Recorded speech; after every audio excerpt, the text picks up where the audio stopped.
So hello guys and welcome back to our channel. Today I'm going to show you how to join a clan in Total Battle. Now in order to join a clan, you will need to navigate to your kingdom map and go to your clan menu. So right now, if you are at your world map, go back to city, and through here at the bottom you can see quests, items, clan, army, journal, and captains. So click on clan. You can create one, but if you want to join a clan, you'll need to click on find one.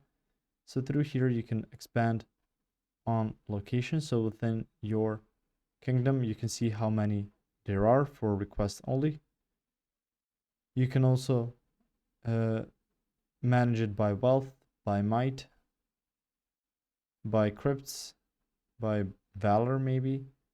So you can really get a sense of what specific clan is worth your while.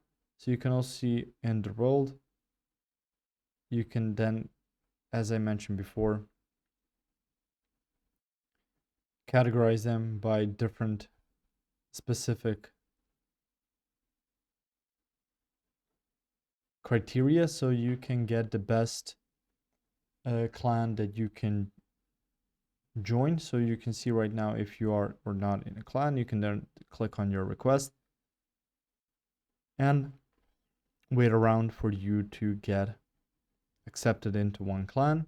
Once you click on that, you will then get accepted, and after that you can get to that you can wait for your application to be approved, and then you can just get to that clan and join and play with those players. If you found this information helpful or useful, you can like the video. You can also share the video. You can subscribe to our channel and click the notification bell to get notified about new videos on Total Battle or some other topics you might enjoy as well. See you guys in the next one. Goodbye.